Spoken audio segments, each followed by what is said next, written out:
So, is it possible that Vitali, the blogger, the YouTuber who's in jail in the Philippines, could obtain the Filipino citizenship? Yes, it's possible. And this is the reason. There are a couple of reasons that I want to state today that you may have not thought about it before. And these are the reasons. The first reason, right? The first argument there is. Um, One argument is that by ancestry, right? Most likely at least five generation before, you know, way back, it could have been that when the different wars going on, the Soviet Union, remember the Soviet Union was conquering different parts of the world way back over 100 years ago. That even after World War II, remember this, the formation of the Soviet Union, there were many countries that were part of the Soviet Union. That's the USSR, that which was part of the East and West empires that were dominating, like 50, I would say 30 years and back, right? So when we talk about different generations coming into play, I know that you might think, well, Vitaly is a Russian American, right? Because we always refer to that. The first thing we refer to some personality. He's a public persona, so we always think about the nationality, or the nationality of the person, his origin or her origin, like trying to influence the mind, the viewers, our viewers, in a way, right? That because of the nationality of this person, that's the reason he's doing what he was doing. And in fact, now there are so many other YouTubers doing pranks, doing the things that he did in the Philippines, not like 7 8 months ago. And the reason is that he's in jail now, facing severe punishment. I would say in the Philippines, he's holding cells. But now the thing is about, he could, yeah, obtain citizenship via by ancestry, by ancestry, meaning and we know that, like I said before, he's a Ukrainian and Russian, right? His last name, of course. There's plenty of just he appears to be just only Russian, Ukrainian, with ancestors, with but moved to the United States, so he had like that Russian American type of identity. But we all do that nowadays in the age of digital, and digital technology. I've been searching myself, where is my origin? I mean, I never thought about, I can, I have done research before, research available, in paper, in the in the Library of Congress. There's so many research, so many, documents and books and things, about history, about my two last name that belong, that comes from my father and my mother. And guess what? So far, I have discovered that at least 2 or 3 I think very much like 3% of my ancestry was a royalty in France, way more than 150 years ago. So guess what? Am I, like a from royalty bloodline? I don't know. Well, 3% says from the French aristocracy. It's that's possible, but I'm not bragging about it. I'm just saying, right? And 2% African. African? I mean, but because of yes, it's possible. Asian, yes, it says more than 1.5%. I mean, there are so many mixtures of our bloodline. Remember that even way before, 500 years ago, over 500 years, when America was discovered by Columbus. Remember Columbus, the guy that who came, by ship, and to discover the new land in America, everything. We know that. I'm not going to get into that, but there's plenty of evidence that the two continents, all these continents, African, European, and Asian, we all were crisscrossing before that, but never knew what were exact. People didn't know by the time that was going on. There was intercontinental commerce already. Right? History says what it says, but there's plenty of evidence, from archaeologists, from the Machu Picchu in Peru. I mean, all these, big, buildings and anthropologists that have been, discovering stuff in Mexico, like Teotihuacan, right? I mean, there's plenty of evidence that there were empires, very advanced with advanced technology back then. right? That now we discover of it. So there was some connection, there was some transatlantic commerce, transatlantic um, traveling too. So who knows? I mean, Vitaly's family, it could have had a Filipino bloodline.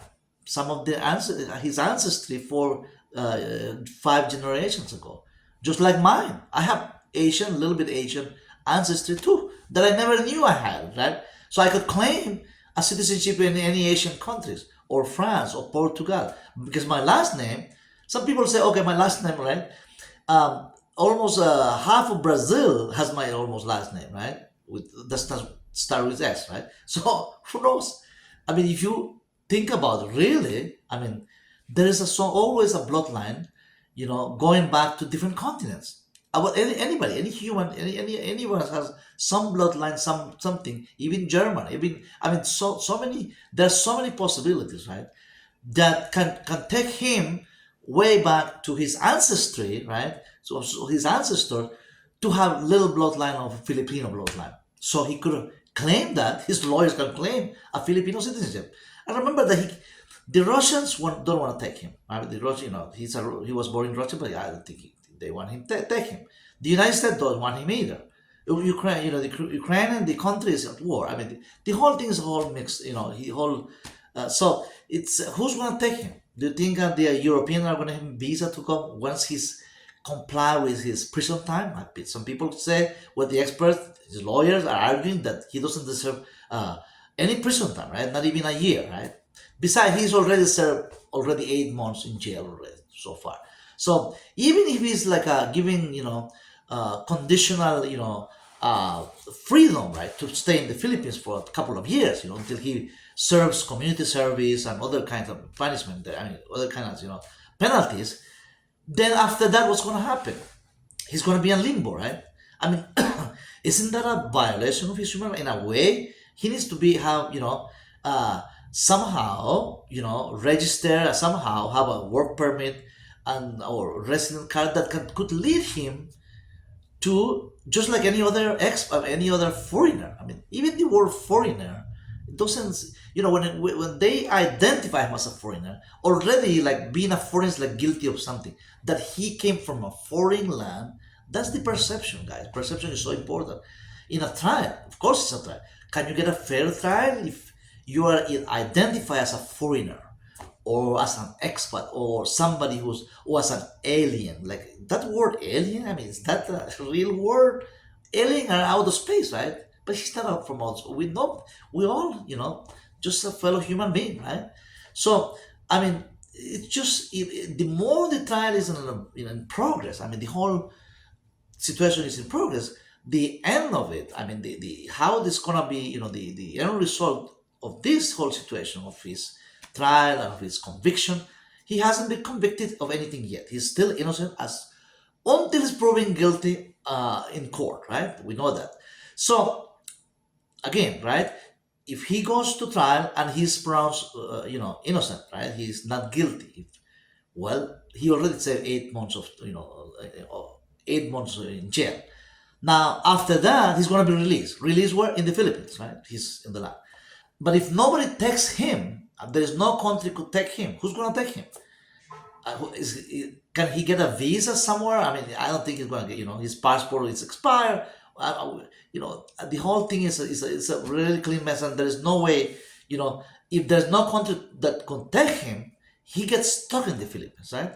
So if he gets stuck, his lawyers could apply for a citizenship, of course, a resident card first, and a few years later, a citizenship. So he can just become a Filipino citizen. If I'm on his shoes, I would do that because where are you gonna go? You can just stay in a limbo. You can, just without no papers, no documents, not just on the street.